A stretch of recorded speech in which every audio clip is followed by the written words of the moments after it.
Hi everyone, today we're going to be colouring number 21 from Johanna Basford's Inky Advent Calendar, and we have this item. Now I realise that some people from some countries might actually not know what this is, and this is a Christmas pudding.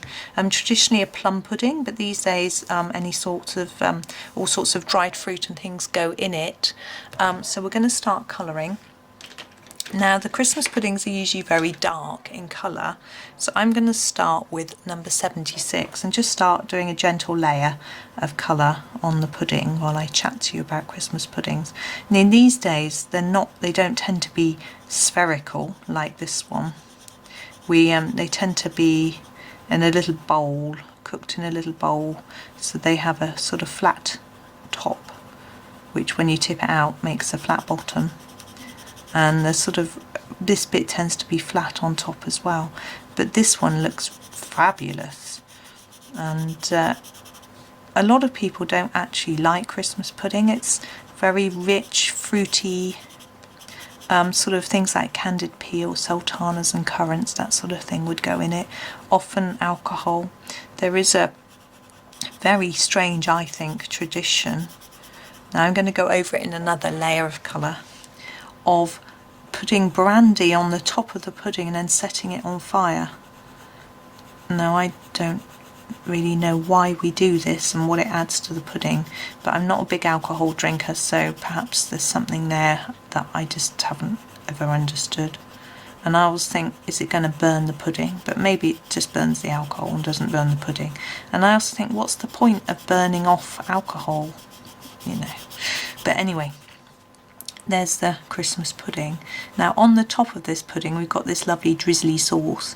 Now traditionally when I see puddings like this in books, the top is usually white, so it would look like icing, but we would tend to have cream or custard on a Christmas pudding. Now I'm going to colour this as custard because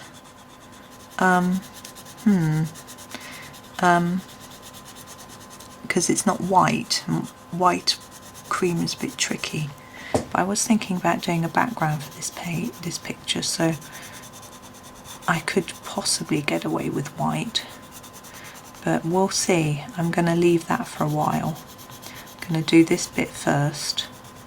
I'm just trying to get an even coverage of colour, and then we're going to add a little more to it. I'm nearly there, nearly happy. Okay, now I'm going to go in with the darker brown, which is number 77, and I'm going to add a bit of shadow under here, because want to give the impression that this is on top of the pudding, so it's sort of sticking out a little bit. So there'll be just, not lots, but a little layer of shadow all around.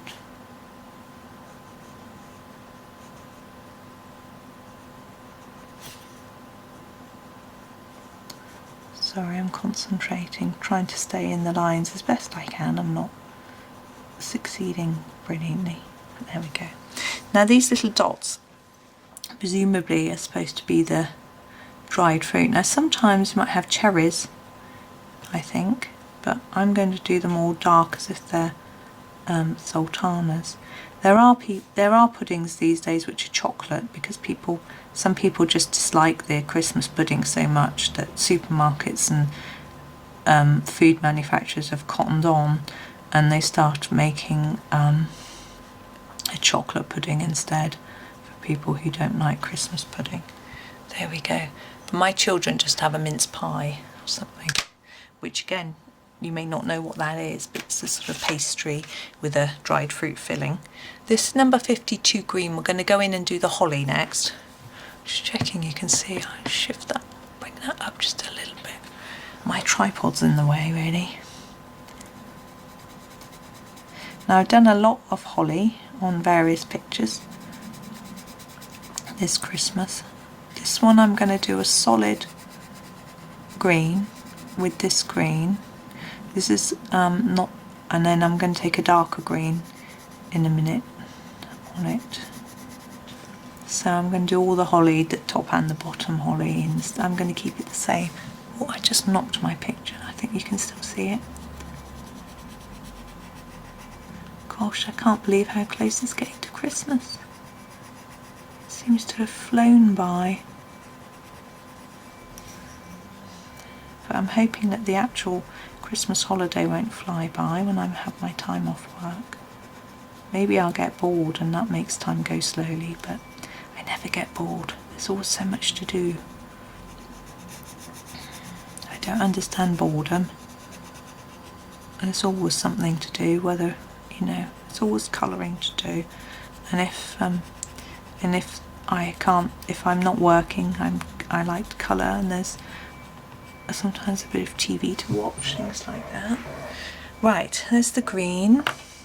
Now I'm going to go with the very darkest green. I'm just getting my browns back out of the tin to remind me to note them down when I finish. So this is the number 38, and I'm going to put some darker bits here near where the berries are, and I'm going to just try and blend that in to the lighter colour and do the same here. But what I'm going to do is also do a darker bit on the tip as well. I'm just trying to do it a little bit differently for you to give you some different ideas, because there's so many different, I've done holly quite a few times and I'm trying to do it in different ways. So you can see it looks like it's a bit shiny, which is nice. And same on this one, exactly the same technique. So quite a lot of layers on this tip, and then a few layers, gently blend it down.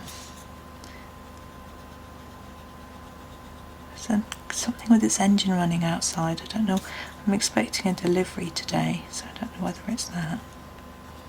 We'll see in a minute.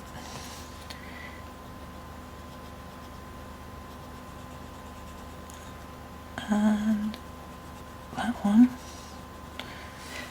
There we go. Now I'm thinking of doing actually a bit of an orangey coloured background on this. What I'm going to do is start with this yellow, which is number 11, which is quite orangey yellow, and I'm going to just do little circles all around. The idea is that I want a nice warm colour, so I think it's rather brighten up the picture. And I still can't decide whether to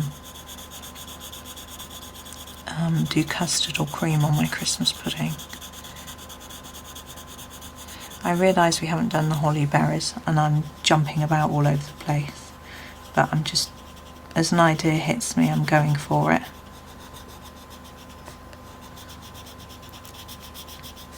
And it's floating in the air, obviously. There's no table. It's come from Hogwarts, Harry Potter, in case you're not familiar. My son's a big fan of Harry Potter. I think he's read the whole series of books at least 5 times. He's got a Harry Potter Lego Advent Calendar this year, which he's finding great fun.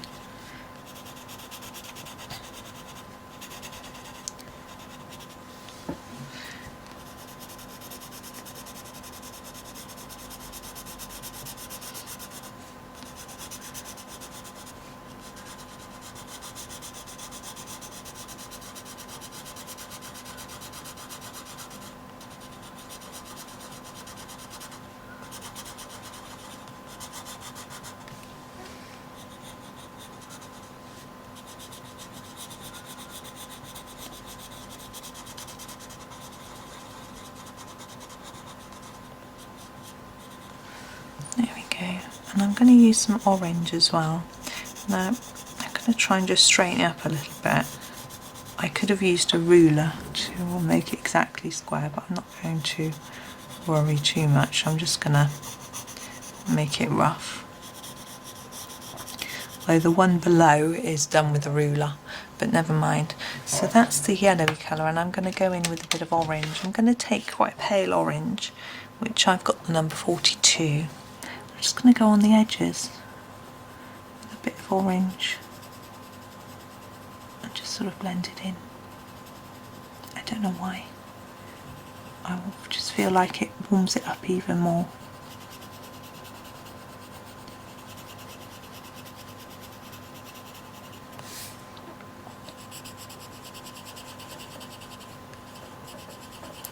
I hope the berries and things will still stand out.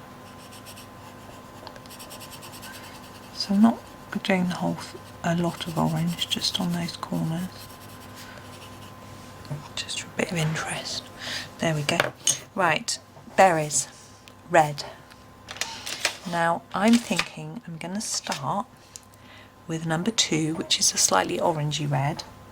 I'm going to do a layer of this first, and then go in with the darker red, and hopefully I can shade it up a bit. Again, it might show you a different way, although I think I might have done them like this before, not sure. There we go. So I just did a very light layer, and now we're going in with our 29. Now I'm thinking about shadows. This hits these two here, so I think it's going to be, but I'm wondering whether just to go all the way around the edge, so it looks like it's shining in the middle. I think I might do that.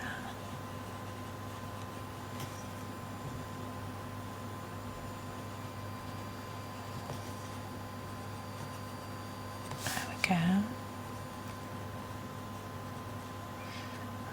Very much out of the lines, but never mind. I'm going to add some white pen embellishments after with some shine and things like that. Now the plate, I think it would look nice in red. I'm going to keep this red in my hand. Why not? Why wouldn't we have a lovely red Christmassy coloured plate for our Christmas pudding? So I'm going to put more layers down here. See, I'm pressing quite hard, going over it and then reducing it as we come towards the middle to add a bit of shine onto the centre of that plate. We haven't done that with the pudding hasn't got any shine, but that's okay. There we go. And we're going to do a bit under here as well. I'm going to sneeze. Excuse me. Right. Now, stars. It's time for a glitter. We're going to go in with our upside down Uniball Signo glitter pen and do the stars. I still haven't decided. No, I haven't done the top of the pudding. I'm thinking of leaving it white, you see. And I've got a little plan. I'm just going over the top of all these little bits as well. All of Johanna's pretty little sparkly embellishments. It feels like they should be shiny, doesn't it? I think so anyway.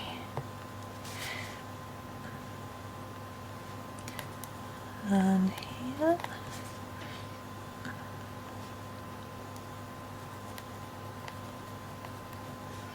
couple here. I'm just being very aware that I don't want to smudge. I find for some reason glitter pen seems to smudge more than anything else that I really use. Although I did have quite a blue hand yesterday after colouring something that was blue, and I ran my hand across it and it was pencil. Now what I'm going to do with the pudding is I'm going to leave it white, but grab my silver pen and my upside down silver pen, and I'm going to follow these lines that Johanna's put on the pudding with silver. I know you don't get silver cream or custard, but you know, you don't get swirls like this on them either, but I'm just going to do that. And then I'm going to do a little bit on the bottom of each of these, as if it's just shining a little bit. I'm going to tip it towards the light and see if that's worked. There we go, sparkly shiny bits. Now I'm wondering whether to do all the way around the edge of the pudding, but I don't think I will. I think I'll leave it like that. So there we go, there's our Christmas pud. Let me put it down a bit. So you can see it, there we go. Well, I hope you enjoyed that. Thank you very much for watching and happy colouring.